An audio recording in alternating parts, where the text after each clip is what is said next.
and we've been hovering at about 42 attendees, but we know we'll probably get some other people hopping on. So we'll at least start with a welcome. Can everyone hear me okay? Maybe give a thumbs up or not head shake. Can you, you're not very loud. I can't hear you very well. Okay, let me see if I can turn things up a little bit on my end.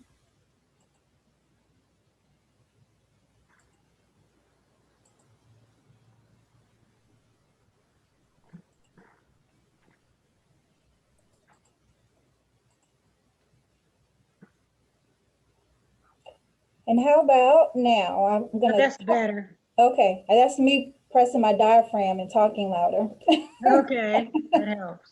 Awesome. Well, welcome. I want to give an official welcome to everyone who has joined us. And thank you for tuning in this evening for a open house to the Clinton Connection Committee project, for lack of a better word.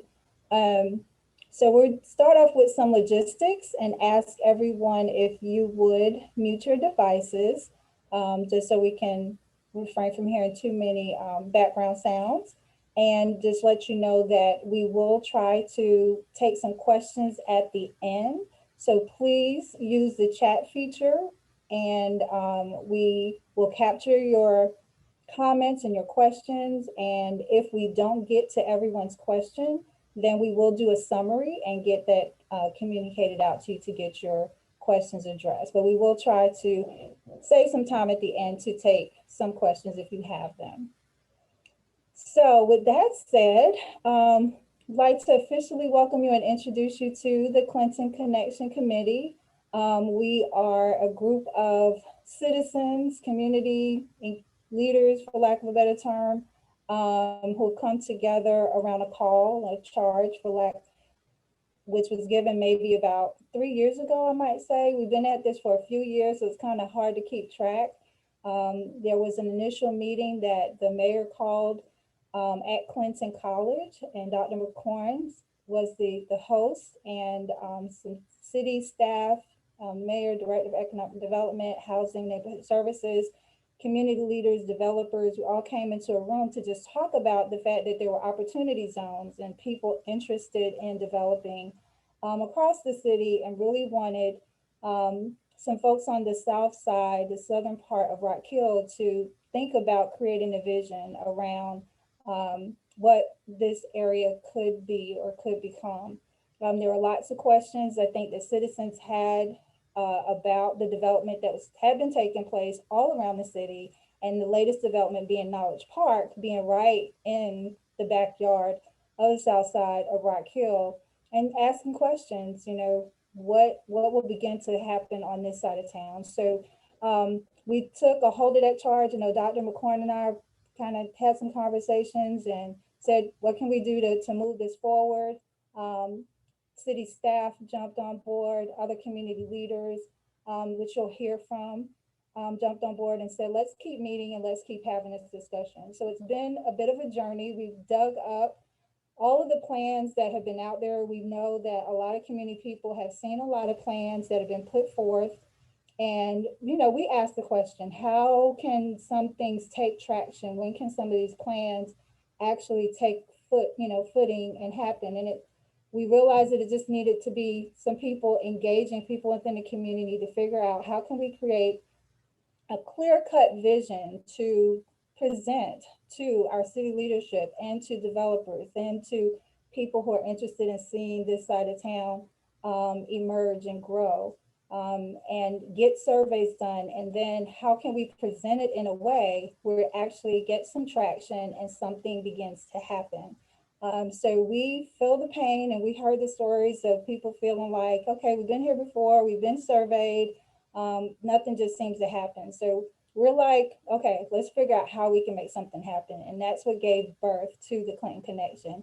And Dr. McCorn will give some reference to how we came to that name, utilizing this historical institution as a landmark to focus on, how we can focus on a boundary that we could develop around. So some things happened over the 3 years. This is an open house to just share the few years, we've had presentations that were done at Rock Hill Economic Development to kind of keep this thought and this process alive and on the minds of the decision makers. Even we did a presentation for Senator Tim Scott. So just anyone that would listen, we wanted to make this a primary focus for the upcoming years to make something happen on this side of town to anyone who could be a part of making it happen. So what you're about to hear is where we landed. Jennifer, as the Director of Housing and Neighborhood Services at the time, had some funding that allowed her to get a company involved, and you'll hear from the company Collabo and Venimo, and they basically served as urban planners to help us take all that we have learned over these years and turn it into a viable document and working plan that could be presented and could become a vision. So you'll hear how we evolved over time to get to this point. There's more to come, but we're kind of at the midway point, and we thought this would be a good time to share with you where we are and what we need from you to keep moving forward and making sure that the end result is something that those who reside on the South Side and those who care, they may not reside there, but care about what happens on the southern part of Rock Hill, that you have a say, you have a voice, you have input, and it all gets collectively presented in one document. So with that said, you do see our vision is to improve the overall quality of life in South Rock Hill, where community members can thrive and have equitable access to resources and opportunities. Our mission is to create a revitalization plan or an action plan that will improve the overall quality of life on South Rock Hill. So with that said, we will turn it over to our vision team, which is Dr. McCorn and Tim Veek. Will introduce yourselves, and we'll talk about the themes of educating, informing, and empowering. And Jennifer and Elaine Wilmore are city staff representatives that are part of the vision team as well. So with that said, I would also like to mention that when we first started, a lot of input was gathered from some community leaders like Mr. Brown, representing the Saluda Corridor Business Association, Cheryl Ricola, who is executive assistant to Dr. McCorn. Our council people, Nikita Jackson and Derek Lindsay, have been a part of the surveys and getting information. Antonio Mickle has led the engagement committee, and you'll hear from him and the work of he and Tynetta Moore and Tavian Page and Stephanie Barnett working with Tim Veek at the Habitat for Humanity. Jennifer and Elaine and Doreen Bull are all members of the various committees, as well as Byron Putnam and Arthur Brown. So those are some of the people that have been a part in various subcommittees of what you're about to hear this evening. So without further ado, we'll turn it over to Dr. McCorn. Thank you, Dawn, and welcome everyone. Thank you for joining us tonight. I think it's fitting and proper that we have this gathering during Black History Month, because we are making history tonight. We believe that this is the beginning of a bright future for the South Side of Rock Hill and for the entire Rock Hill community. Carter G. Woodson, who is the father of Black history, had some wonderful quotes, and there's one that I think is appropriate for us tonight. Dr. Woodson said, "In our so-called democracy, we are accustomed to give the majority what they want rather than educate them to understand what is best for them." This process is about education. It is about providing the kind of information that you will need to make a decision about the future of your community. This is about self-determination. And when you know more, when you receive more information, you can make better and more informed decisions. And what a blessing we have on the South Side. I'm biased, of course, but you have a treasure in Clinton College. Clinton College is your college. There are only 101 historically Black colleges and universities in the United States. But the impact that HBCUs have had on this country is invaluable. I mean, I wish I had time to just go through the list of all of the great luminaries who are alumni of HBCUs, like W.B. Du Bois and Booker T. Washington and Martin Luther King Jr. and Thurgood Marshall and Alice Walker and Ruth Carter and Vice President Kamala Harris and Senator Reverend Raphael Warnock, all proud products of HBCUs. And of course, Rock Hill has a great history with Friendship College in the Friendship Nine and Clinton College. We stand as a beacon in this community. That's the metaphor that we use, a beacon of light for leaders. And how appropriate it is at this time, in this era of our society and our world, where we need a light shining in times of darkness. We believe the Clinton ConNEXTion is the extension of that beacon. And the more this light spreads out, the more lives that will be impacted. So we know that knowledge is power. And we're here tonight because our knowledge is our power. And once you have knowledge, no one can take that from you. So I hope that you will be inspired and informed by what is shared tonight. And of course, we invite you to share us in this good work, because we believe that Rock Hill will set a standard, not only for the state of South Carolina, but for the United States, of how a country can come together using the anchors of institutions that already exist and not believing in a deficit mentality, but rather an asset-based mentality. And we offer to you this asset, Clinton College, that's been around for 127 years, to be an anchor for the revitalization and the renaissance of this community. Thank you for being with us tonight, and we look forward in sharing the journey with you.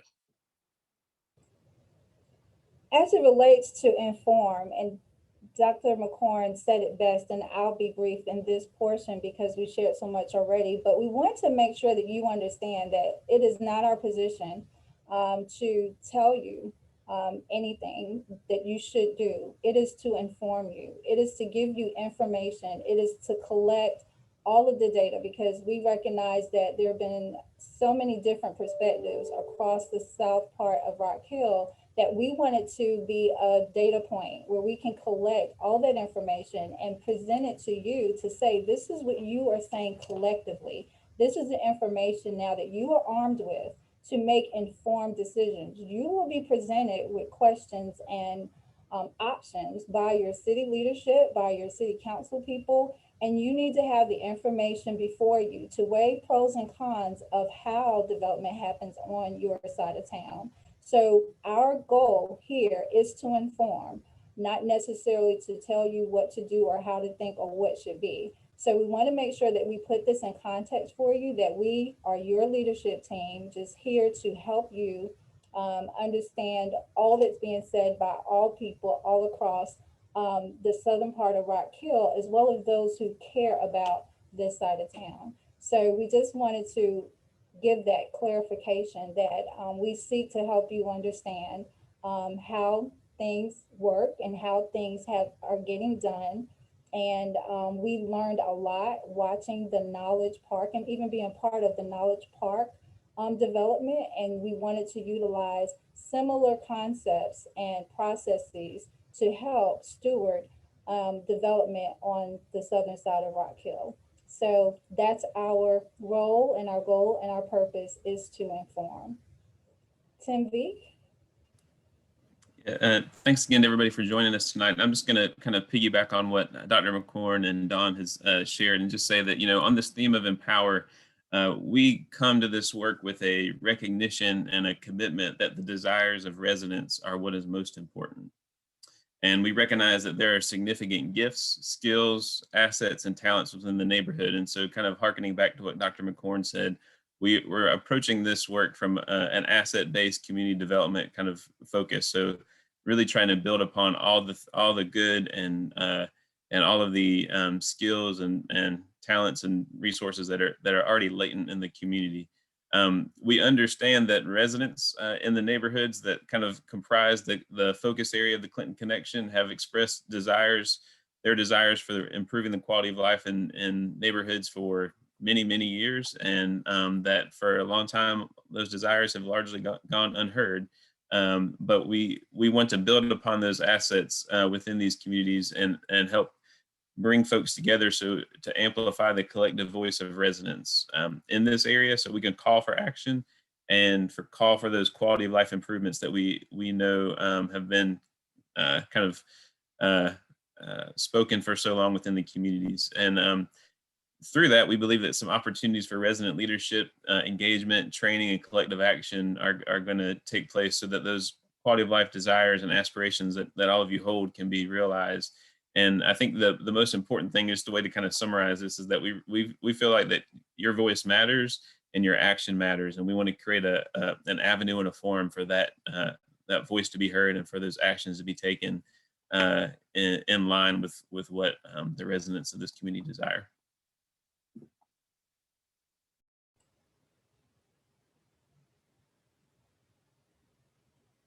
And now you'll hear from our new Director of Economic Development, Ms. Jennifer Wolford. Thank you and good evening. I don't know why I can't see my video screen. Can y'all see me okay? Okay, and sorry I keep stopping the video. My children are being distractions. So thank you all for being here this evening. I'm so excited to see the attendance here. Just wanted to talk a little bit about the context of this. And as Dawn said, we all learned so much about capturing potential. And that's really what we saw in Knowledge Park. And as we've continued the implementation of that plan, it really became clear that the next step was into the south side of Rock Hill, and acknowledging and continuing to capture that potential and really to realize that vision of making this community a Rock Hill for all. Really making sure that this is an equitable community that recognizes the gifts, the talents, and the resources that we have throughout our community without focusing geographically in any one area. So I like to remind people sometimes, because I think a lot of us forget what Knowledge Park looked like 10 or 15 years ago. Because if any of y'all that have been around here this long can harken back to those days, it was the side of the tracks that you did not go to. I came here in '98 to go to Winthrop.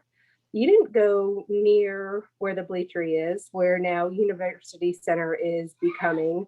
There was nothing to do in downtown Rock Hill. And it really has seen that resurgence and that revitalization. And I think that the group that has come together as the Clinton ConNEXTion has the same vision, has the same passion, and I think the same enthusiasm to see that same kind of progress happen here. But as Tim, as Dr. McCorn, and as Dawn have said, we can't even start doing that the right way until we hear from you guys what that vision needs to look like. And so that's what we're here to gather from y'all. And I think the next slide maybe. Okay, so here's the identified planning area on the south side of Rock Hill. I don't remember, Dawn, do we have the forget what you thought you knew? Okay, so that's sort of been a tagline for Knowledge Park, and it's one that I've carried through with me mentally into this process. It was a tagline that was adopted, I think, like 5 years ago in Knowledge Park, which is forget what you thought you knew. And so I would challenge all of us as we go into this planning initiative to forget what we thought we knew, to really go into this with a blank slate, and to dream big and to really think about what as we as a community want to see on the south side of Rock Hill, remembering what Knowledge Park was and what it has become, and thinking about the potential that we have to realize as we move forward together in this endeavor.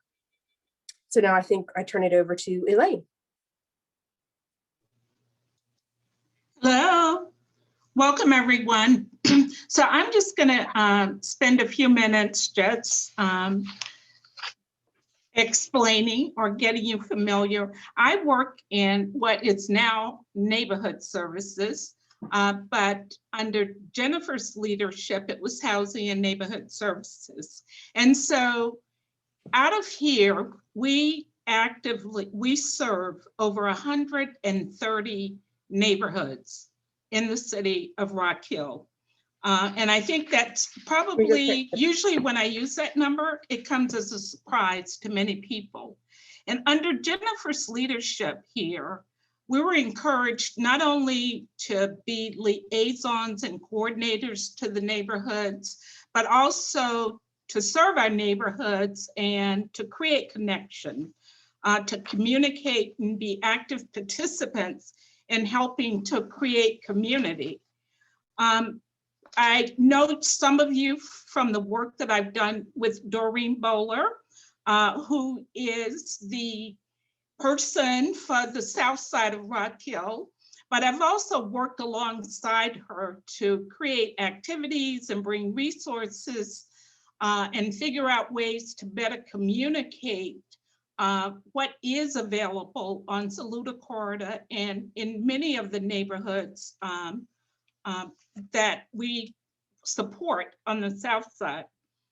In addition to that, I serve many different types of neighborhoods across the city. And that gives me an opportunity to really bring to Clinton ConNEXTion the perspective of different communities and neighborhoods across the city. You know, one of my neighborhoods is, you know, it's a senior living community of townhomes that was recently annexed called Fairlawn Villas. I also work with new communities like the parks and the lakes at Stone Ridge, which are bedroom communities to Rock Hill, but important in terms of us helping them to understand the benefits and how to be engaged in the city of Rock Hill. And then one of my fun and most challenging communities is Riverwalk, which is unique in and of itself and was purposely built to redefine what live, work, play, and learn looks like in the city. And so from that vantage point, I get to bring to the conversation as part of the Clinton ConNEXTion action plan, you know, how some of these different neighborhoods have evolved, you know, and how they got from point A to point B. And so I do a lot of work behind the scenes. I'm that person. Jennifer has defined my role as that of being the person who works alongside Clinton ConNEXTion, the organized group, the city. We work as partners. I'm there to be a resource to make sure that we keep you informed, educate, and empowered, as Dr. McCorn, Dawn, and Tim spoke about earlier. So it's being able to share that knowledge that Jennifer talked about and shared experiences from all of our neighborhoods, bring some of that to the Clinton ConNEXTion Action Plan Committee as we try to reimagine, you know, what this, all of this land on this side of Rock Hill, what do you, and to help you reimagine what it could be as we fulfill the dream of helping to make Rock Hill a city for all. So thank you. And we're so glad you joined us. So now I'm going to turn it over to Tadian. Thank you, Miss Elaine. Hello, everyone. Good evening. My name is Tadian Page, and I'm super excited to be here this evening. I have the privilege and the honor a little bit tonight to talk about defining your seat at the table and what that means. I know we have right under 50 people here on the call tonight. And for some of us, some of you were born right here in Rock Hill, born and raised. And for some of us, we were planted here for different opportunities. For myself, I came to Rock Hill for the specific purpose of going to college at Winthrop University. And I had plans on coming to Rock Hill for 4 years, getting my college degree and skipping out on South Carolina and moving on to a different state.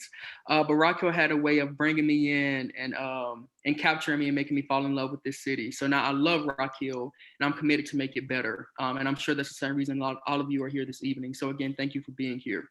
So again, I have the privilege to talk about defining your seat at the table for a second.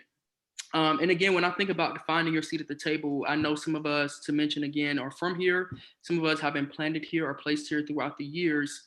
But when I think about defining your seat at the table, I think that means owning your voice. And with owning your voice, I think that means utilizing your voice to create change or meaningful impact. Utilizing your voice to create change or meaningful impact. I've had the privilege to work alongside or within the engagement committee of the ConNEXTion Action Plan. We have several people in that committee. I want to make sure I don't miss anyone, but Antonio Mickle, who's on the call tonight. We have Tonetta Moore. We have Stephanie Barnett. We have Ms. Doreen Bowler, and then we have Mr. Dale Johnson as well, and then myself. So we've been working together over the past months to create opportunities such as this for you all to engage in this work. So when we talk about defining your seat at the table, we're not inviting you to a table that's already created, but we're asking you to take our hand in helping create and prepare that table with us. We're asking you to prepare the table with us. So we know there's a history here. We don't want to negate that, and that has shown up a lot through our work. We also know there's a hope here. We also know there's a hope here. And hope gives us a chance to create strategy and that results in change. So we're inviting you to do that with us through this process and through tonight around these 7 goals that you see here on your screen. If you look here on the screen, you'll see our 7 goals are health and safety, housing development and redevelopment, inclusivity, jobs and business growth, community of opportunity. It's about placemaking, and it's about talent development. Health and safety, housing development, inclusivity, jobs and business growth, community of opportunity, placemaking, and talent development. So again, we're not inviting you to a made table. We're asking you to join us in this work to help create and prepare this table for our community to make it better. So this is your formal invitation to use your voice, to own your voice. This is your invitation to share your fears and share your hopes. This is an invitation to hold your council or city council members accountable, to hold our mayor accountable, to hold your neighbors accountable, to hold yourself accountable, to hold ourselves accountable. So this is an opportunity for us to go somewhere from here, and I'm excited to see what that looks like. Throughout the presentation tonight, we'll give you a number of opportunities to engage and use your voice throughout this platform, but also there'll be opportunities beyond this space to do that as well. So again, thank y'all for being here. Thank you for being a part, and we're excited to see how we can achieve these goals with you. Thank you. Next, I'm going to pass it over to my good friend, Antonio Mickle. What do you have for us next, man? All right, thanks, Tadian, and good evening, everyone. I am Antonio Michael. I'm community leader here in the Flint Hill community. Of course, born and raised in Rock Hill. I stand on the shoulders of my grandparents and my family, and that was a part of the Flint Hill community for over 70 years, and that's why I'm committed to this work with ConNEXTion.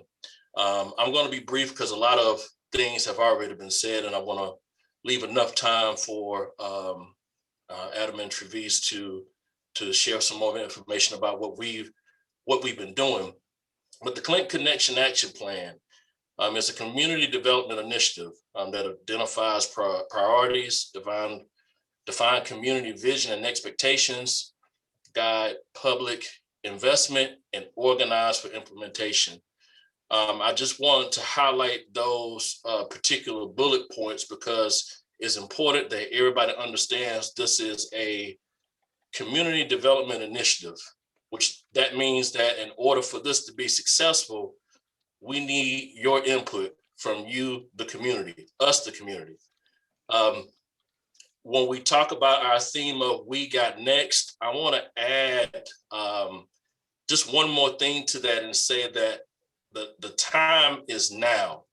This is the opportunity for us as a community to work together so that we can win as one. Rock Hill for All basically means that we win as one. So how do we do that?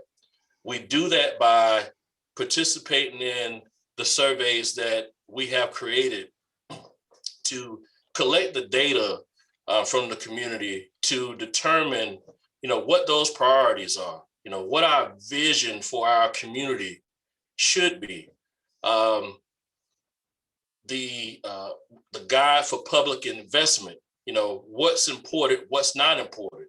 So it's very important that you complete the survey so that we can get your input. And I believe that the link to the survey is available in the chat now. So you can actually complete that survey tonight, but we really need your input. One of the things that I love about my community, I mean, I've been here all of my life, but one of the things that I love about my community is Emmett Scott. And the reason why I love Emmett Scott is because during my childhood, Emmett Scott was basically my my after school program, my summer camp. As I was going through middle school and high school, it was my basketball camp. My parents couldn't afford to send me to basketball camp, like many parents can afford to send their kids today. So Emmett Scott was my basketball camp. So what are the things that you love on the South Side or South Rock Hill? And we wanna pose that question to everybody in the chat tonight.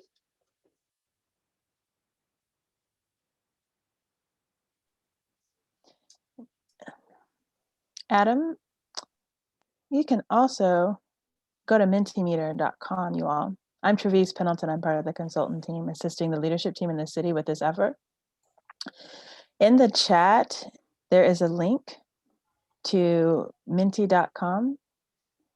If you click that link in the chat, it will open up another window and you can answer this question that's on screen. When you click that link, you will need to add the code that you see at the top, which is 4841936. When you do that and start answering the question, your responses will start popping up on screen. We're really excited to see what they are.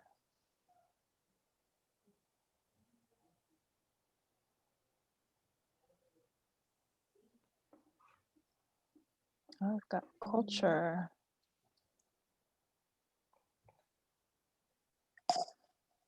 Favorite thing, neighborhood gatherings and the people. Food.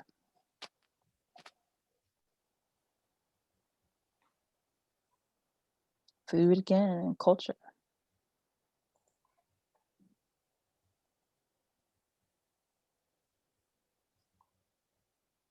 So you might notice that some of the words are bigger than others. A lot of that has to do with how many times the word or phrase is being used. So the things that are the most popular tend to be the largest on screen. Parks, the spirit is a favorite thing. The church, opportunity, it's across the interstate. Family, the barbershop, St. Mary's Church, Clinton College, opportunities for growth, music and the people and culture and the car wash and parks and food. Those are the most popular things, or at least the ones today that you are saying are your favorite things. I think I see hospitality on there. Emmett Scott. Home. Spirit.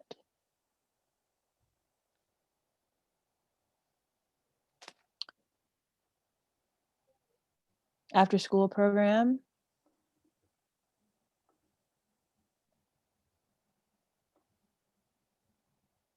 Let's see.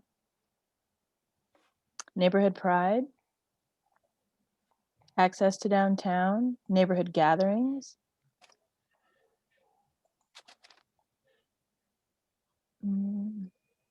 Love.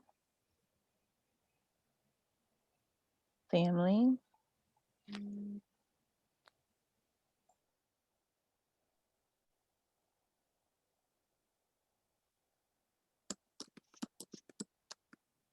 Let's see what else.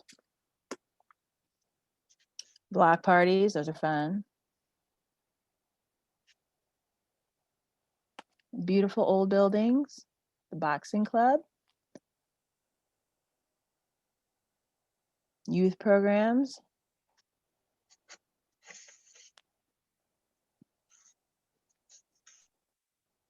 anything else?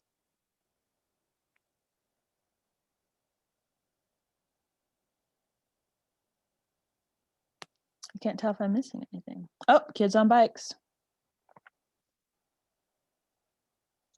A history.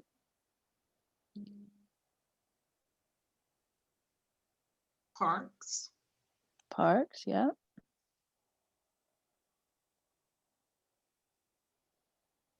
See the neighborhood gatherings with the block parties. Fun.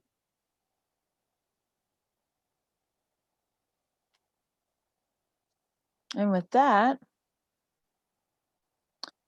let's pause the Mentimeter and talk about where we are in the process for Clinton ConNEXTion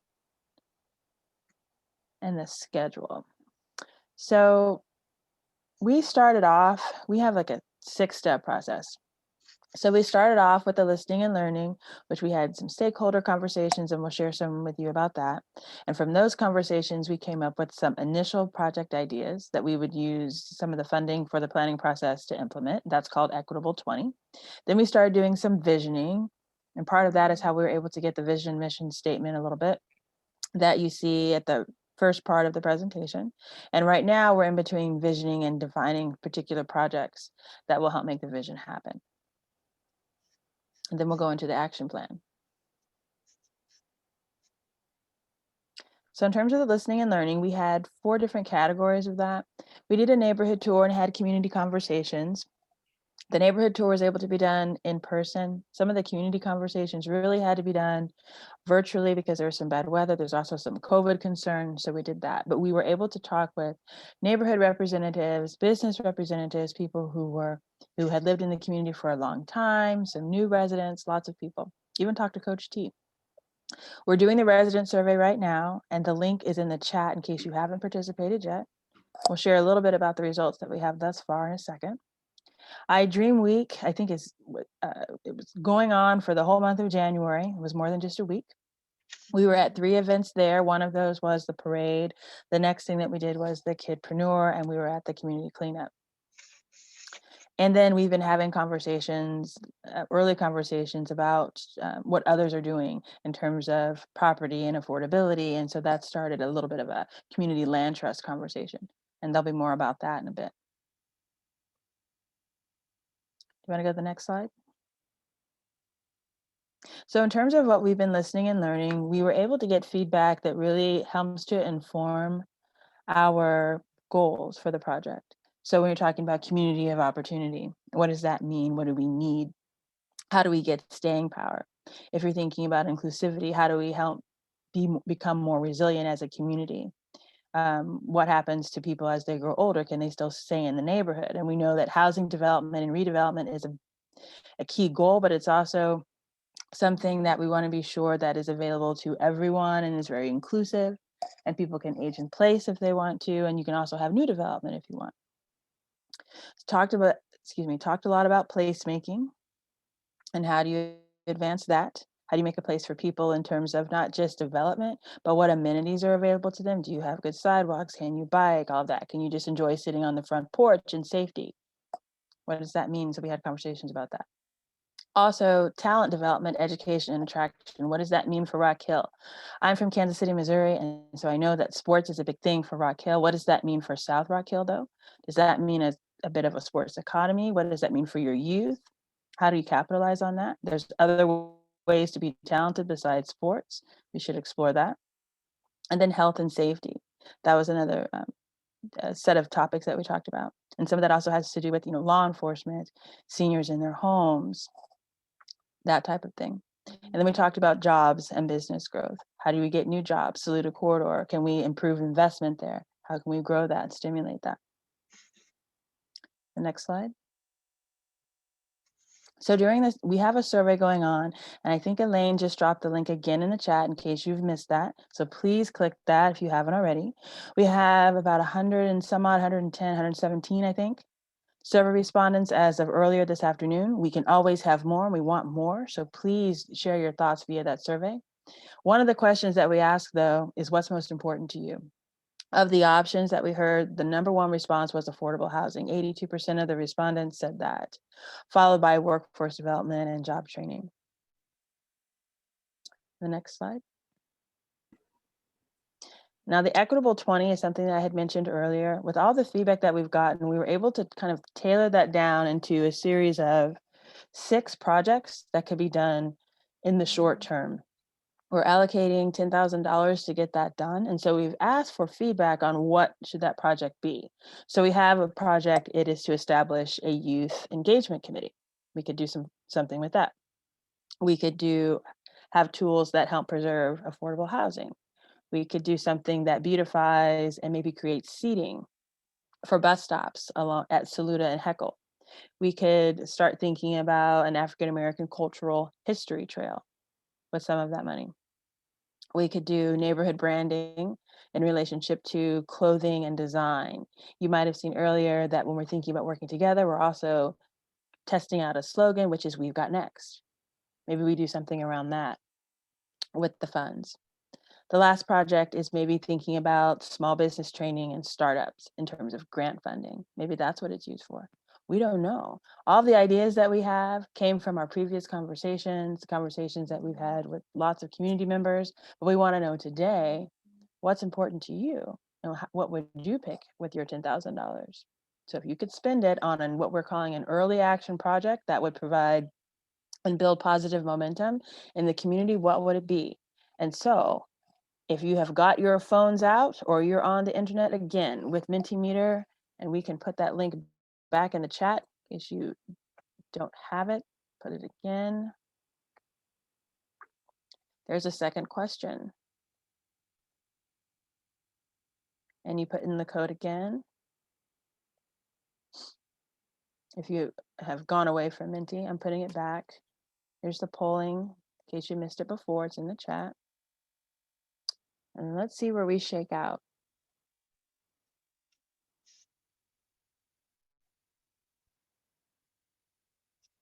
About 5 of you have voted so far. Really excited to see what the results are because there's 52 people here. Some of us are staff, so like Adam and I won't vote, but looking to see where everyone else comes out. Small business training grants are in the lead.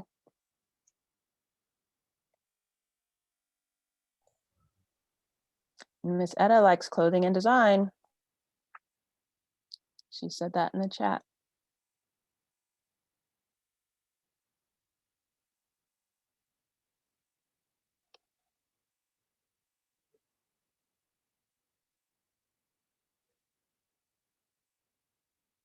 So about half of you have voted. Keep on voting. Those who have not.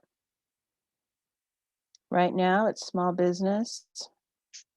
Tools to preserve affordable housing is in second place.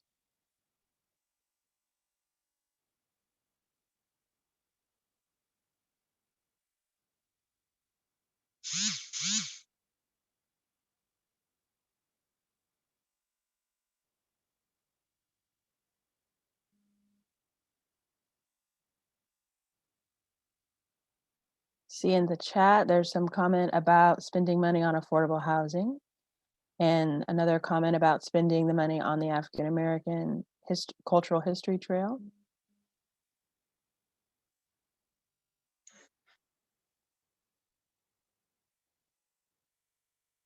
There's a comment in the chat about technology and education. Another one about clothing and design, because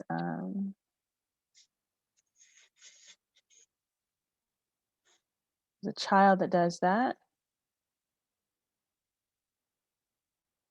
Chaka Khan Royal, this child does that. We're at 27. People have voted so far. And even with the chat, small business is still at the top.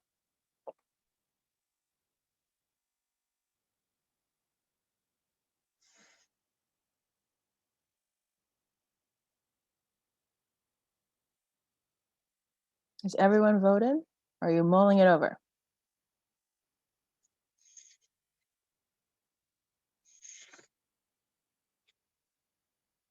Because it seems like there should be some more votes. In the chat, I see neighborhood cleanup, technology education.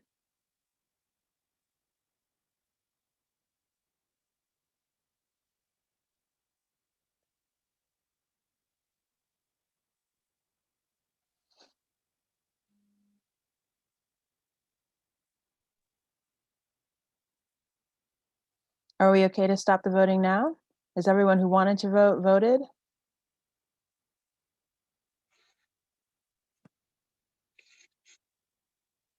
Okay.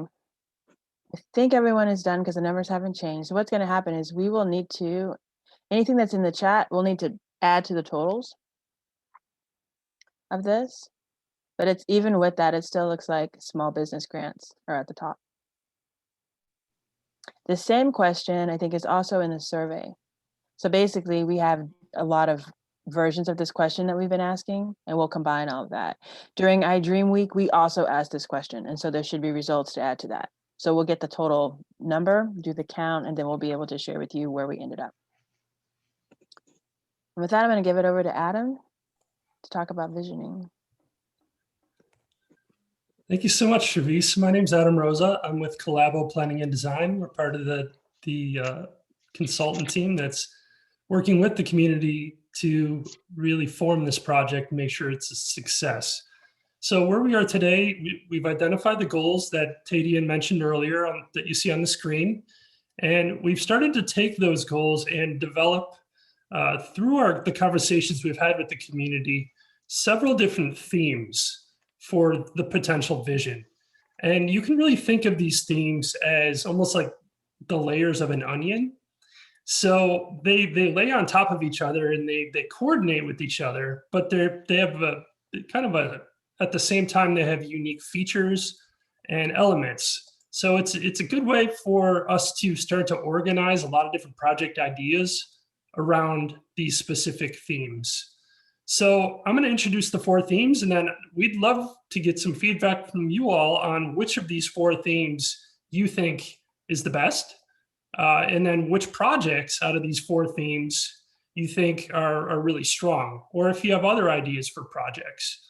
So the first theme is called Game Changer, and it really grows out of the kind of athletic and sports history of Rock Hill, and the fact that it's football city USA, and the fact that there's amazing parks in the community in the Emmett Scott Center. So we wanted to create a theme that really built around those core assets as part of the overall vision structure. So the Game Changer theme has a highlighted project in the middle, and that would be the development of a sports entrepreneurship center at Emmett Scott. So we learned a lot through our community conversations that it's not just about the on-field activities that go on through sports, but there's an entire economy that could be built around sports. And there's no reason why that economy couldn't be centered in South Rock Hill. So the idea is really to create that entrepreneurship center at Emmett Scott as a catalyst project of this Game Changer theme. And along the way, there's several other projects you see on the screen here, like additional youth sports activities, new football fields, activities for girls and young women in the community, upgrading the boxing center. We had a chance to visit that when we were in town a few months back. Programs related to health. I mean, that's a really critical need, especially these days. And then focused improvements to the local parks. Tim's going to tell you a little bit about the potential improvements that may be coming to Carroll Park pretty soon, but we want to be able to do other improvements to the neighborhood parks around the community. So the second theme, or the second layer of the visioning, is called a vibrant scene. And I saw a couple, when we were asking what's great about the neighborhood, a couple words popped up about music. So this scene is really about arts and culture and music and building a vision around that. So the idea would be to center it on the Emmett Scott Auditorium as a cultural hub. We know that the auditorium needs some TLC, and there's been some studies on how much it would cost to make it a reality and to bring it back to what it needs to be. But with this theme, that would really be a central element to the overall vision. But then some of the other ideas, like the African American Cultural Heritage Trail, that could connect through the neighborhood and really promote the community, especially for outsiders that want to learn more about what makes South Rock Hill a special place. Murals in public art, naming new streets for prominent residents. And then there's some amazing new initiatives that are taking shape at Clinton College, including the idea of creating what's called the Beacon Center, which would be really a community performing arts space for the university. Clinton College is also looking at potential artist housing in and around the campus that could be part of this vibrant scene theme. And then other ideas have come up, like a music recording studio or performance spaces in the local parks to encourage the arts and culture and music. So that's the second of the 4 themes. The third is called Our Place. And this is all about community ownership, stewardship, and sustainability. So the Our Place theme, the central potential project around it is the establishment of a community land trust. And a community land trust is a way that the local residents of a neighborhood can organize to start to rehab homes, start to purchase property, and eventually start to develop on that property, either affordable housing or other types of uses. So we've been learning from other communities across North Carolina and South Carolina about the successes of their community land trusts. So our group has been evaluating whether that's a good fit in South Rock Hill. And we're actually going to have a focused community forum just on community land trusts. And I'll tell you a little bit more about that later. But this theme, it centers on that, but there's several other elements, like green infrastructure. We've heard that there's serious flooding problems in a lot of locations within the neighborhood. Things that can improve the health and well-being of residents, like the North Central Family Medicine has a new initiative to bring a pharmacy to their facility on Saluda. Faith-based development around some of the local churches. So having the churches provide a stronger foundation for physical improvements and new housing in the community, and expanded home rehab programs and urban farms and community gardens on some of the vacant land as things start to take shape. So that's the third theme.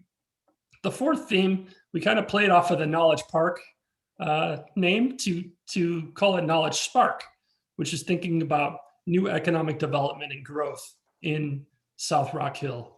So the featured project there is strengthening connections to Knowledge Park through the Saluda corridor. So really working with the Saluda Business Association to improve the corridor, to attract new businesses, to make sure it's safe and clean and accessible.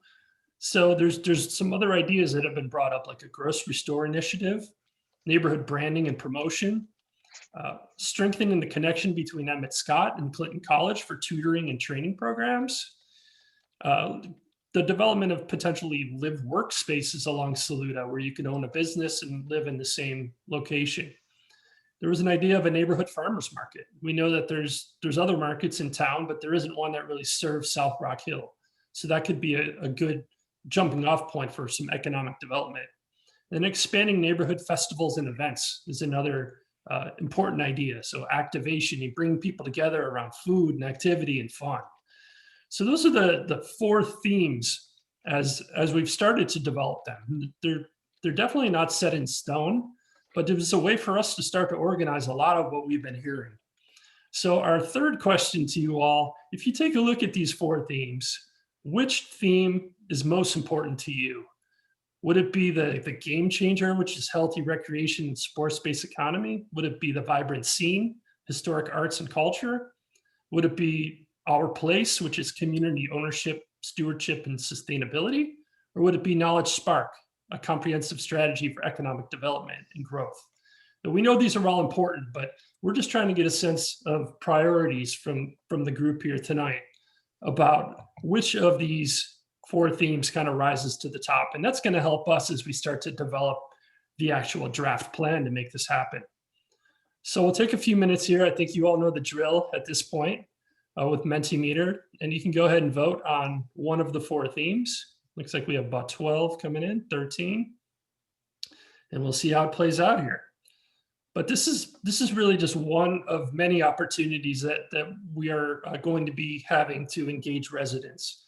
So as these themes start to come together and we put the draft plan in place, we're going to be coming back to you all to make sure that we're getting it right and to really ask you all to be a part in crafting the projects that are going to be critical to these draft themes. So we'll just give it another couple minutes as the examples come in here. I'm going to check the chat as we're going. So a couple comments in the chat. Somebody said community ownership was their top theme. Somebody else said, Nikita Jackson said vibrant scene. Brooke Barba says community ownership could be part of a broader economic development strategy, and she feels that they're connected, which is absolutely right. So as I said, these are layers that work together. But with the layers, it is important for us to get a sense of priorities, because we don't want to have a plan that has 100 different projects in it. We want a solid 5 to 10 projects that are really going to be catalytic, and that we have partners identified that are going to help carry them out. So we'll just give it just another 30 seconds or so. It looks like the top rated theme thus far is our place, which is community ownership, stewardship, and sustainability. So if you have any comments or thoughts about that, you can go ahead and throw that in the chat as well. If there's something that really resonates about that theme to you. The second looks like it's Knowledge Spark, a comprehensive strategy for economic development and growth. So those seem to be the two strongest elements so far based on the polling here tonight. So thank you so much for participating in this.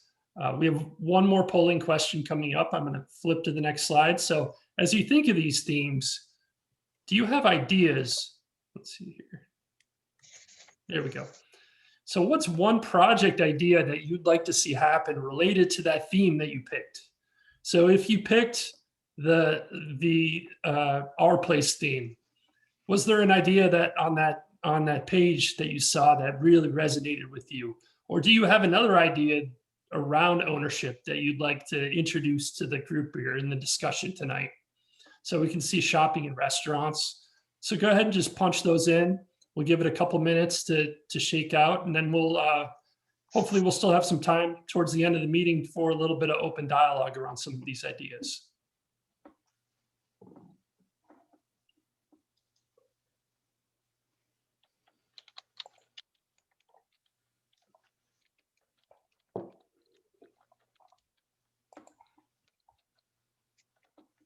Grocery store. That's something we've heard early and often. McGirt Auditorium restored. Yeah, that'd be a fantastic project. I think there's a lot of momentum pointing towards that. So if that's a real priority for the community, we're going to have action steps in the plan for how to think about fundraising for that, and what other resources we can bring in to make that a success. The community land trust to buy and own land, performing arts and artist village. I love that idea. Another one for community land trust, but this one talking about urban farms and community gardens. And that's a great way to use land, at least in the short and medium term, but also for job training, economic development, fresh food. It kind of checks a lot of boxes. So that's a fantastic idea. Streetscape beautification of the landscape. We've heard that, especially on the main corridors of like Saluda. Urban gardens, financial literacy programs. It's one of those root project ideas that's so important to the success of families in the neighborhood. So a couple others that are coming up in the chat: growing food, acquiring and maintaining ownership, financial literacy again, investing in education, to prepare a community for investment and participation in wealth creation. That's great. A community store, the farmer's market idea here. Affordable fitness and gyms that allow for working out and childcare and health. I'm just going to scroll down here. Financial literacy, an attractive scene where people can go instead of going to Fort Mill or Charlotte. Career and training center.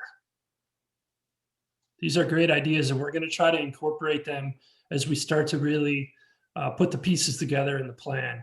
So you can go ahead and continue to add those ideas if you haven't had a chance yet. And I'm going to go ahead and move forward here. So community activities, another great one.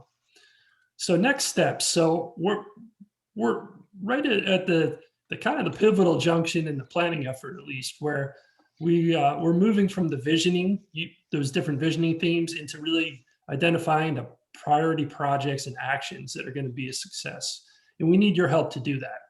So in March, we're going to be putting together a series of theme working groups. So there'll be a group that meets around each of those 4 theme topics. And we'll probably have 2 meetings per group in March.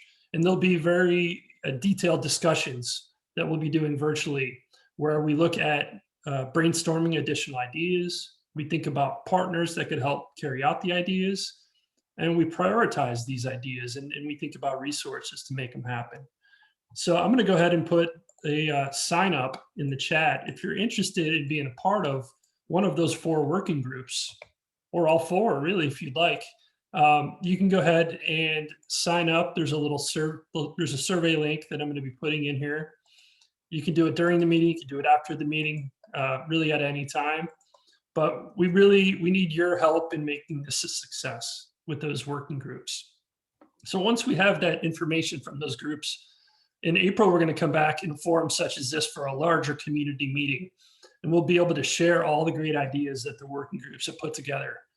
Another thing we have planned for April 1st is going to be a public forum on community land trusts, where we share what we've learned from other communities, hopefully also bringing in 1 or 2 folks from other cities that can tell you a little bit more about land trusts. And we start to talk about whether it makes sense in South Rock Hill and who would be interested in signing up long-term to be a part of that community land trust and serve on the board of a community land trust. So we'll get into a lot more details on that on April 1st. So please join us. Please be on the lookout for the invitation for that, and please join us. And then in May, we'll be back and putting together the actual draft action plan document itself, which we'll be sharing far and wide with the community for comment. And that'll really be the roadmap to make all of this a success. So again, if you're interested in joining one of those working groups, you can go ahead and click that survey link in the chat. You can also send an email to clintonconnection@gmail.com. And I am going to now pass it back over to Dawn and Tim, who are going to close this out here tonight. Thank you so much, Adam and Travis. They've been so instrumental in helping to put some legs on this plan. And this has all been, I mean, we've been working with Adam and Travis for the last year, 6-8 months or so.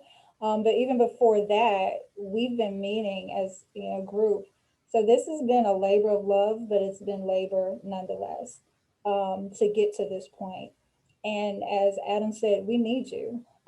This is not work for a few, this is work for many. So we really do ask you to sign up in the chat for a group to be a part to help move these initiatives forward.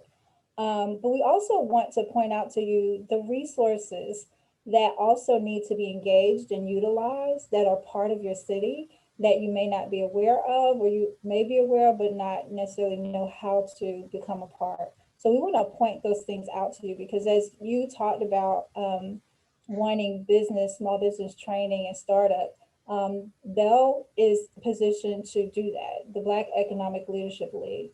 So Tayden, if you wouldn't mind putting in the chat our website for people to link to, but if you go to Bell of Rock Hill and you subscribe, you can learn about initiatives for training. We just, as you know, we became a city.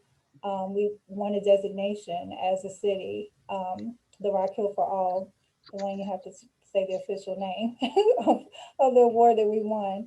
But basically, as a part of that, the mayor is a part of, I think, a league of mayors for having that recognition. And as a part of that, we had the opportunity to receive a grant called the Kauffman Foundation Grant. And that will help us do more education for business development. So if you subscribe to Bell of Rock Hill to receive our communications, you will receive information to know how to participate in those business development training sessions, as well as other opportunities that you may have.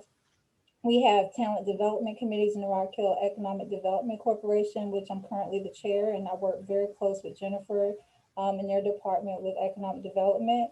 And there we're doing talent development. We have an entrepreneurship committee that focuses on helping small businesses get started and hearing. We know that it's not easy, and we don't know that we have all the answers, but we want to hear what the challenges are so we can work and be your liaisons to help you live your dream of business ownership. So these resources are available to you, and we just need you to let us know what you need, so we can get the information out to you so you can plug in and achieve the things that you want to achieve.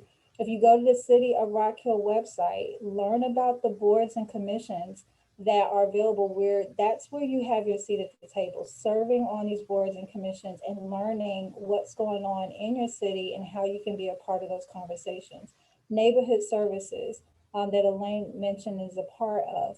They send out newsletters, and please open up those newsletters and read them, because they're valuable sources of information to understand and know what's going on in your city, how you can have a voice. And I know you're going to get tired of hearing us saying that, but that's the only way that these things are going to happen.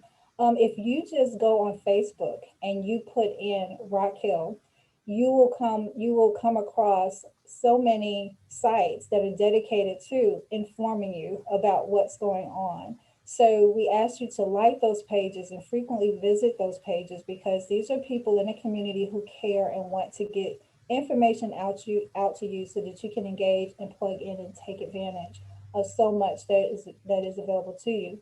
Attend your city council meetings. They are being live streamed right now. So you just go on the city's website, click a link, and while you're having dinner and washing dishes, you can listen and hear what conversations are going on in the city, because it's not just about voting on for people, but it's about voting on policy and decisions and legislation. And you need to understand and develop a relationship with your city council members, know who they are, so that that's how you have a voice. Through your city council people, and engaging them in your ideas and helping them understand what's important to you, as well as the planning and zoning meetings. Those are live streamed as well. Your school board meetings, those are live streamed as well. So these are kind of some of the top resources that are at your fingertip. The one positive thing about COVID is that we're learning how to interact virtually and get information right in our living room, so we don't have to jump in the car and go places anymore to get the information and participate in meetings. So we just encourage you to take a part and engage and get these resources, because that's the only way. Everything that we just talked about, that's the only way it's going to happen. And so we don't want you to just keep this information, the people that are on here, but tell your neighbors, go to your churches, help them understand what you just experienced. That survey is still available for them to give their feedback. And we really need you to sign up for the working groups. So I think Adam gave instructions on how to do that. I don't know if you need to share any more about that. And if so, please jump in. And after him, Tim will tell you about a phenomenal opportunity that Habitat for Humanity was able to secure, and how they're going to help in this process as well. Thanks, Don. Yeah, I think we're good with the working groups. If you can go ahead and click the link in the chat, or if you have any trouble, you can go ahead and email us after the meeting, and we can make sure that you're able to sign up for one of the groups. So I'm going to go ahead and just pass it over. Post to Clinton Connection. Excuse me, Elaine? Well, we'll put it on the Facebook page. Sure. Yeah, we'll put it on the Facebook page. We can send an email out to everyone who registered for this meeting as well as a reminder. Yeah. But I want to pass it over to Tim to kind of close this out and tell us some good news about what's coming to the neighborhood. Yeah, so as Executive Director for Habitat for Humanity of York County, I'm incredibly excited to announce that just within pretty much the last week, we were awarded a national grant through the Republic Services Charitable Foundation. It's a $160,000 National Neighborhood Promise Grant. We were one of 11 recipients from across the country, so it's pretty significant. And we really are just excited because, this is one of those kind of first opportunities and wins to show kind of responsiveness to what we know has been lifted up as a desire in the community. We've had a long-standing engagement with the Crawford Road neighborhood in particular, and have met with residents and have heard their desires to see Carroll Park revitalized out of a recognition that Carroll Park is a gathering spot for the community. Not only just for folks who live in and around Crawford Road, but for kind of all of South Rock Hill. It's a place where people come together to convene and have, get-togethers, but it has not probably had the same level of attention as other parks and spaces, community gathering spaces in Rock Hill. And so this grant was an opportunity for us to say, this park is also equally important, and to come alongside and respond to resident desires for what would like to be seen in the park. And so the vast majority of the funds that related to this grant will go to Carroll Park revitalization and improvements. It'll also have some funds that'll go directed towards kind of formalizing some of the walking trails, informal walking trails that kind of lead from the park to other places in the community. And there's kind of a list that we've developed from some neighborhood and community meetings that we've received in the past about some of the desired components to be added or improved in the park. And we continue to want to engage more residents around that.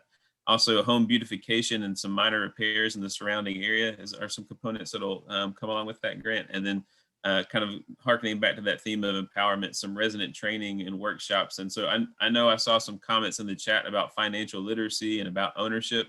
So one of the things that we know is that if you haven't seen it already, the cost of home prices in Rock Hill increased higher than anywhere else in the country in the last year. There's a lot of growth and a lot of activity coming our way and coming in this direction. And so what's incredibly important is for residents to understand, how to navigate gentrification, how to guard your home as your greatest asset, how you can grow your equity and stake and ownership in the community in ways that will benefit you and your family for generations to come. And so we'll be having workshops on those kinds of things in the community to help folks feel like they're equipped to know how to deal with all the things that will be coming. I know there's folks in the community that are getting ads about, hey, do you want to sell your house? We'll give you cash for your house. We need to know if that's a good idea. Does that make sense? So trainings around all those kinds of things. But there'll be a big emphasis on revitalizing the park.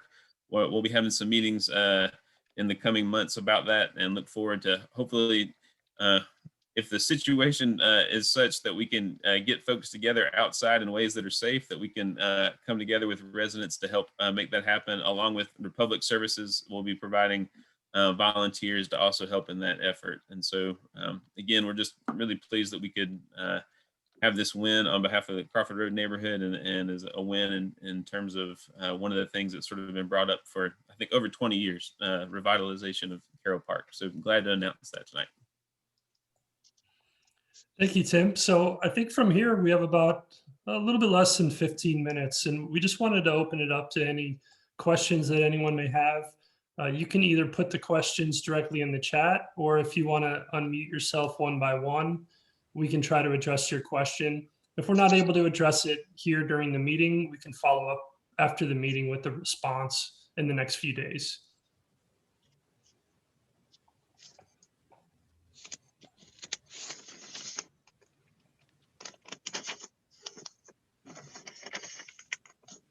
Wow, either we did a really good job, or people ready to shut it down. We also like to hear what you thought about what you've heard. Hi, Dawn. I can come in. This is Brooke Barber. Thanks for hosting us today, and I'm excited to get the information. I'm a Rock Hill native, grew up right off of Saluda Street. My family's all there, went to Flint Hill. So I'm just excited that this group is getting together to tackle this.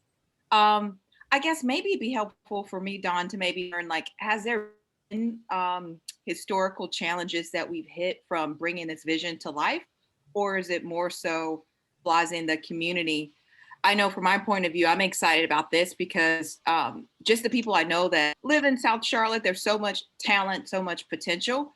And I almost think the problems that we're solving for or trying to bring is how do we activate, right? And kind of build an ecosystem around our community that, one, gives people the education and resources to get started with small business ideas, but then locations to have them in the community versus, I go to, River Park or wherever to do it. We want to have that, right? Those opportunities in our community and kind of wrap that layer around it. And so I'm just curious, what do you see as the core challenges that this group will have to tackle to bring all that to life? And I'll open it up to other people, members of the leadership team, to chime in, but I think it's engagement. We don't lack vision and we don't lack ideas. We are challenged with uniting and all coming together to support a particular initiative and learning how to prioritize, because people have different ideas about what they want to see in their neighborhood or on their street or on their block, and we have to figure out how to prioritize those things. And then lastly, we have to be able, I think what we try to do, because what we were hearing loud and clear, is that in order to attract developers to be interested in developing on this side of town, they need to be able to see a vision and see how they can plug into it. So we're hoping that that's what the end result of this initiative would be, is that we create a very clear vision of what can happen on this side of town so that developers can begin to plug into that vision. Because that's what we saw that happen with Knowledge Park. And if you look at that transition, you had some key people in the business community, in the private sector that stepped up and hit some key major developments in the Knowledge Park area that then became a spark for other development to happen. And then the ball just began to roll. So that's the same thing that, needs to happen. Like, we have this vision, it gets presented, and we really need to be able to partner with our private sector and business leaders to see who can step up and make that first big thing happen on the south side that becomes a catalyst to other development happening. And Dawn, I'd like to piggyback off exactly that. And I think that's part of it, right? Is the enthusiasm of people, not just within the community, the focus community, but within the entire Rock Hill community. So attracting the attention, the focus, and the talent of the community at large. Because again, I, at least in my head, keep drawing parallels between this and Knowledge Park. And Knowledge Park didn't happen just due to the focus of the property owners within Knowledge Park. It happened because of the vision, the leadership, and the commitment of the community at large. And so I think just looking at the attendees on today's Zoom call, we're starting to attract all of those things. So I think to answer your question, that's part of why we've maybe not gotten as far as we would have liked to, is we've not been as intentional as we needed to be in terms of attracting all of those additional pieces. And I would just jump in here too. And I think Brooke asked a great question, right? Because there's a history. Every city has a history and a story about how things get done and how things don't get done. And I think organizing is a real key. I mean, I hope that you all have seen that there's been a lot of energy and effort put into organizing kind of behind the scenes, the underground work that needs to happen before you get to major development. And then the other thing I would just say, it's kind of like carpe diem. I think we are seizing a moment. There's a tailwind that we're catching. Part of it is what Jennifer just mentioned. I mean, the city is already moving in a good direction, and the city has made a declaration about development being more equitable and spread across. And so it's our job to hold the city accountable to what they said they were going to do. And I think there's something to be said about building consensus. And some of that work has already been done, but there's still a lot more work to be done to build the consensus of the people in the community so that there is a sense of stewardship and ownership about our destiny. And I just think we've got the right players at the table. And I can say this from someone who's lived in several cities, several major cities. I cut my teeth as a community organizer. And I can tell you that there's something really special in Rock Hill that we should not overlook or understate.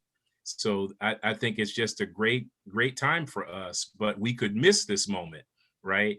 And just lastly, I sound just like a preacher, right? One more thing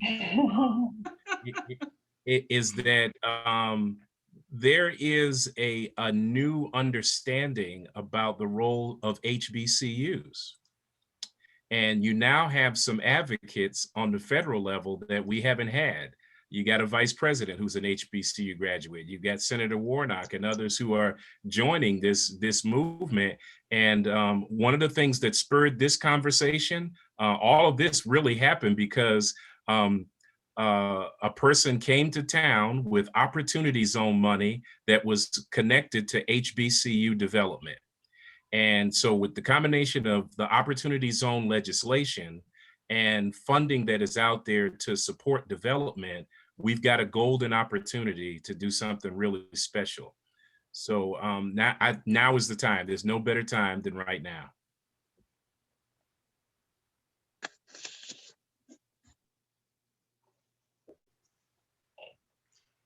Well said, preacher. I have a quick question. Is there a specific time frame that you guys are trying to target, that you're working towards or whatnot? A time frame for development or? Just is there like a time frame, I guess, maybe a step by step that you guys maybe have in place that, you know, a level of progression throughout the process or whatnot? So I think part of what a great concept that Adam and Travis brought to us was the early initiative concept. So in order to really show your city that you're serious is by engaging. And if we can get people to participate in these working groups and we can get that early initiative project off the ground, and they see that there's some, you know, people are ready to roll up their sleeves and be a part of this, that sends a clear message. And that early initiative project can happen, would you say, I mean, this plan will be presented in May. So you're talking about something that can happen this year that is community-led and community-driven, while our city and the powers that be and private developers make some decisions and gain some interest. So it starts really with everyone in the community as far as how quickly this can get going and how we can begin engaging and having conversations and participating in conversations with our leaders. So that's why we spent so much time talking about the process, because it's not just about a group of people saying, hey, let's get this done, because none of us, you know, have the money or resources. We're not developers, but we're explaining the process that will take to spark the interest to get people to move forward with helping some of these things happen. But this is going to be years in the making. So part of this working group strategy is to say what's reasonable to start right now. I know that Antonio works with the Emmett Scott Advisory Group, and they already have plans out there for what can happen at Emmett Scott. So as long as the people engage, the ball gets rolling this year, and then it continues for, I don't know, 10, 20 years down the road. I hope that answers your question, Alonzo. Yeah, thank you. I appreciate it. It took us about 18 months to get to this point. So we put in a lot of work. I think that's the thing to kind of echo is that perseverance will be key and advocacy will be really important, right? So getting the collective voice that the community can speak from, that can't be ignored, and that can be put towards positive action, and that can also sort of gain the necessary attention from folks who may be folks of goodwill who want to bring resources and funding that can help push forward the initiatives that we're saying residents want to see in the community. But it's going to take kind of focused attention in the same direction for a long period of time, but also just continuing to celebrate each win along the way.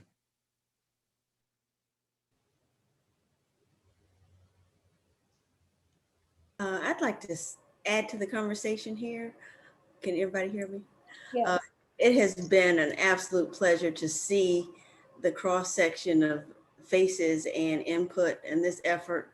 I'm one of those longtime Clinton associates. I was actually raised in Blythewood, South Carolina, a few miles down the road, but perseverance is key. Thank you, Tim, for that. COVID-19 has taught us nothing else but that, if nothing else. We really need to rein in on what we know is important to us, our lifestyle, our quality, our values. But part of what we want to make sure we don't lose sight of is the unification. I mean, we've already mentioned it, but it's going to be so critical that we prioritize key projects and understand that there's winners. If we can get it off the ground, if we can execute it, follow through it, then other things spin off and it becomes the catalyst. You've heard that word a lot too, that really proliferates across the community. So it's important for you to keep in mind that it might not be your favorite thing, first off, but it's important for you to support it and support it by marketing it, getting other folks engaged, participating in the political situation, the political process, just to see it through, follow it up, and be a champion for it. We know that we have to be our own champion now. I mean, that's another thing that COVID has taught us. It's got to take control of your own life.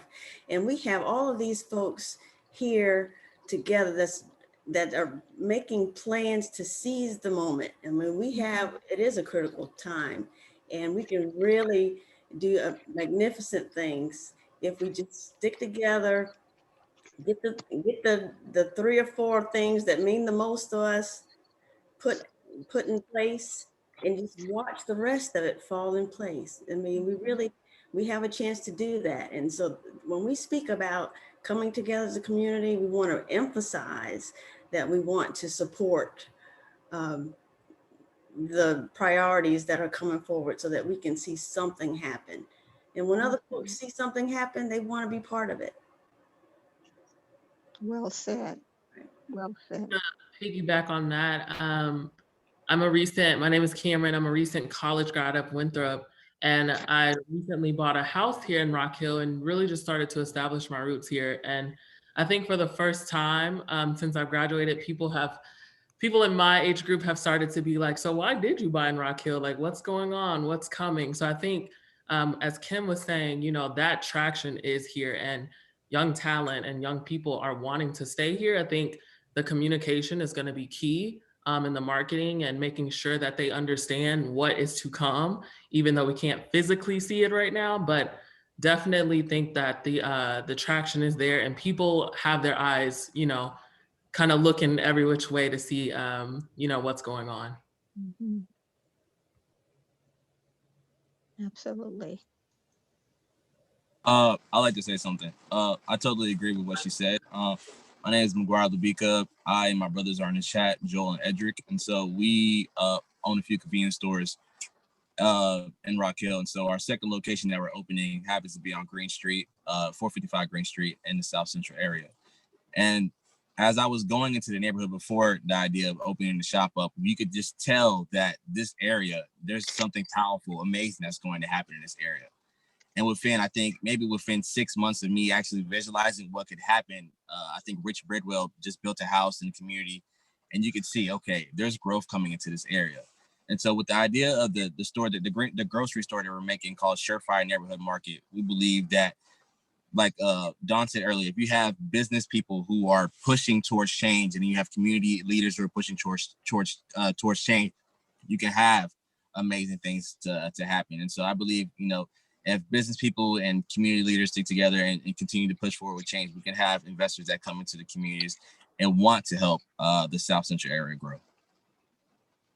Agree. And congratulations on being a business owner. I love that vibe. I was going to piggyback on that and just say, like, I would encourage us as we go about it to be like bold with our vision, because I'm telling you, there's so much resource out there right now for projects that are about invigorating like our Black and Brown communities and helping with funding. I work in technology and on the venture capital side, and there's just so much money that's available now that people want to pour into the community. So I would say, as we go about it, let's paint a vision, get the resource, to deliver on that vision. So much available. There's not a, kind of echoing these comments, there's not a better time, I think, to tap into that. And I want to follow up with Brooke. I'm Jerry Ann Jackson of Blue Jay Agency in Blue Place on Saluda Street.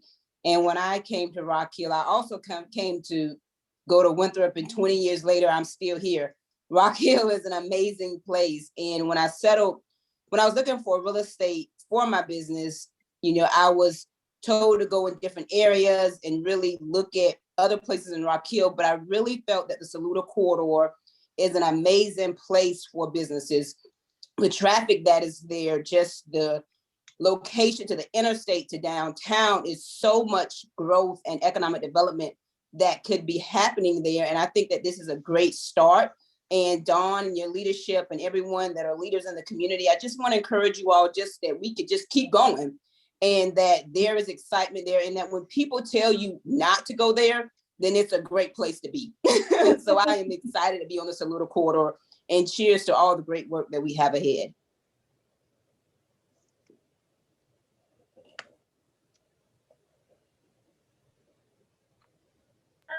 So I just wanted to chime in also and implore all of y'all to hold city leadership. And I'm going to speak like for me personally. If we as the city are headed in the wrong direction, please don't ever believe that it's on purpose or that we're doing it because we want to hold this community down. So hold us accountable and let us know when we're headed in a wrong direction. Because again, I can only speak for myself, but I can also, I think, speak for at least the goals and the vision that I know this city has and is moving towards setting for the next 3 years. And that is a commitment to this community. So if we are veering off course, the only way we know it is if y'all tell us. So, so communicate. I mean, I think this is such an exciting and amazing conversation that we've begun here. So keep the conversation going, keep communicating with us, and let us know if we're headed in a way that we shouldn't be, because we are truly here to support and see this community grow in the way that it needs to. Thank you for sharing that, Jennifer. And we appreciate your commitment because you stepped up immediately and said, how can I help? And that got us to this point where we are today. So we cannot thank you enough for your courage and for your vision and for being so quick to step up and put some skin in the game. Well, and make sure we thank our city council members too, right? Because at the end of the day, it's their votes that get us here. So it's always, I always like to say, like, it's my crazy ideas, but at the end of the day, they are the ones that have to sign the checks. So, you know, if you see any of your city council members, thank them for this commitment, because they are the ones that are signing on the dotted line, as it were. Absolutely. Thank you. And on that note, get to know your city council members and talk about Clinton ConNEXTion. So we are just 7 minutes past the hour. We're going to hang loose. We know that you all probably either have some cold dinner to stick in a microwave or some kids to get to bed, some homework to check. So continue to ask any questions or leave any comments in the chat as you chime out, but we can't thank you enough for showing up. And we just ask that someone mentioned, I think it was Kimberly, you have to be the champions of the message that you heard. So you have the email address, like our Facebook page. We'll be communicating things on social media. Elaine will be communicating through the directories that she has. Belle will be communicating through the directories that we have. We know we have other community leaders with distribution lists that we can get information out. So we'll continue to use those channels. And we look forward to having you sign up in these working groups and helping us continue to move forward. So have a good night, and thank you again for your attendance and your participation. Thanks, everybody. Thank you. Thank you, Dawn. Thanks. Thank you, everyone. Thanks, And don't David. forget to follow us on Facebook. Have a great night. Very good. Thank you. And me.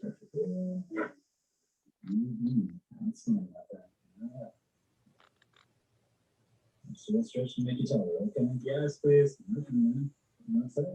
Wow. So we can also adjust extremities. Shoulders, elbows, wrists, knees. Sometimes certain extremities. Sorry, I meant to. Good to to see you, Dawn and Elaine. Good to see you, Miss Kimberly. Thank you so much. Hi, Kimberly. How are you? Yes. You were there in Nice the beginning as well. Thank you for your wonderful comments.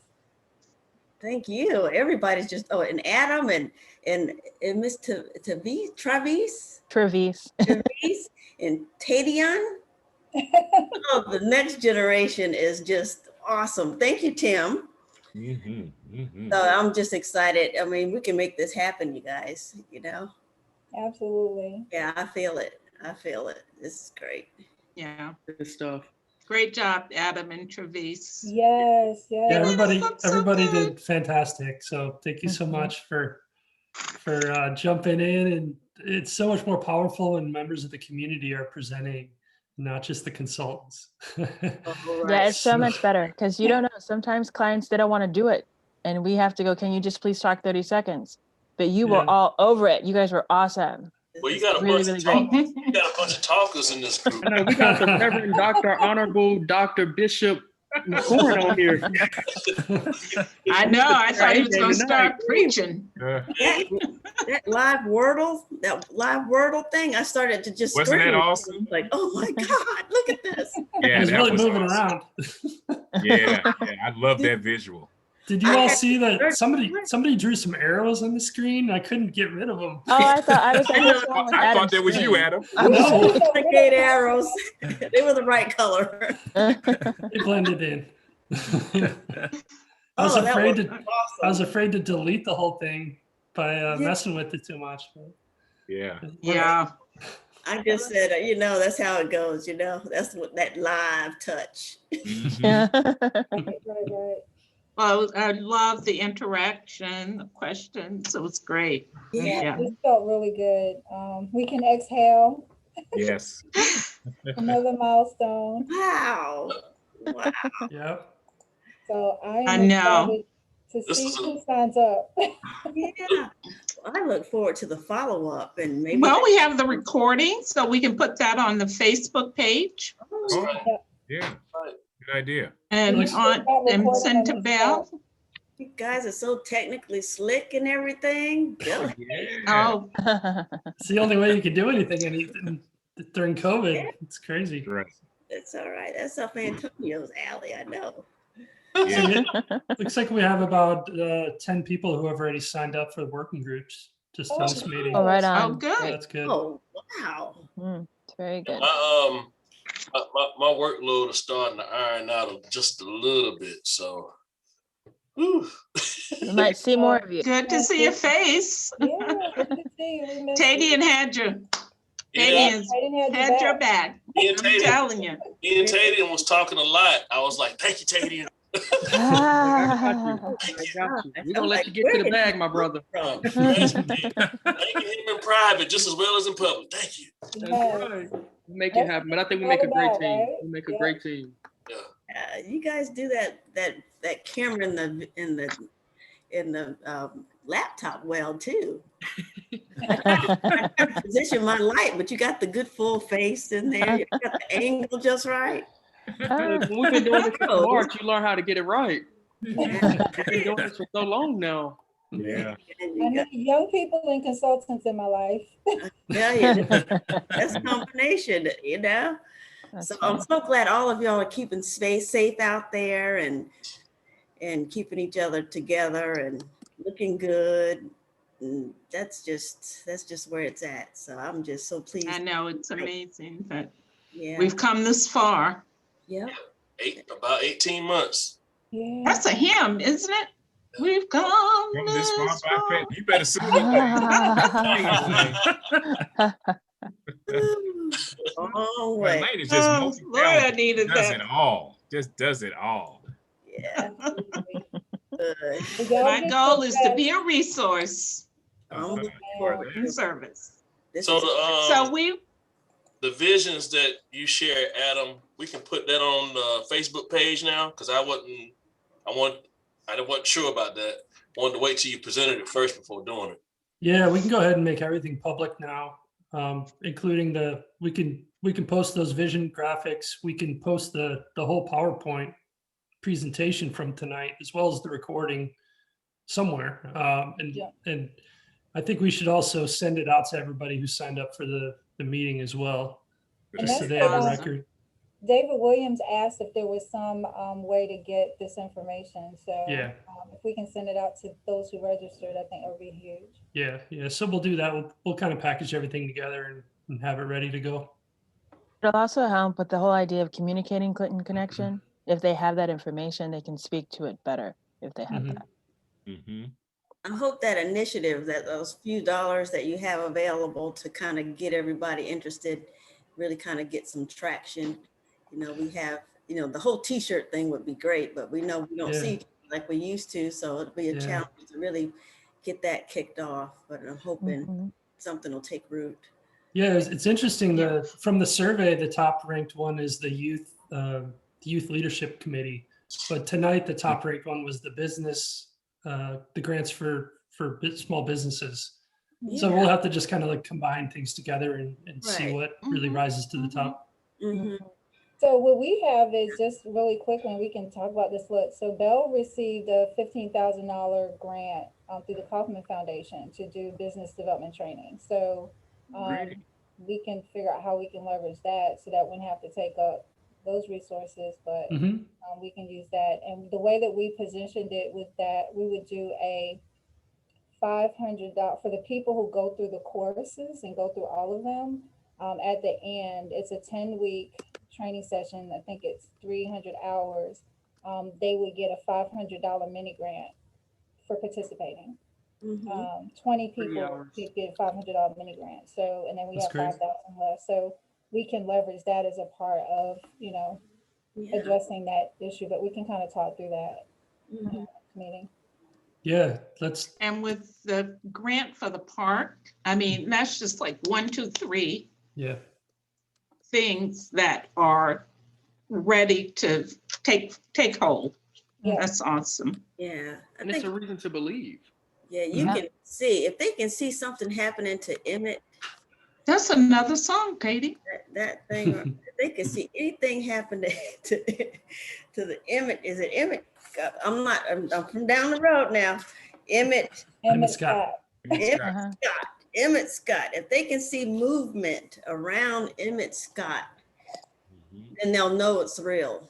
You know, if there's some way we can get a focus there, whether it's beautification or any kind of physical movement that they see action happening there. I think that's going to be what pulls the people in.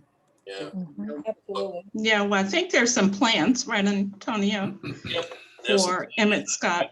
On my desk back here too, but there are some plans about you know, revitalizing McGirt. Yeah. At one point they thought, and when Adam came to visit, you know, he was able to take a tour, but right after that, Adam, the architect group made available the feasibility study. Yeah. Because at one point, folks was thinking that the auditorium couldn't be saved because of how long it's been sitting dormant and all of the issues that it's had. But this feasibility study says otherwise.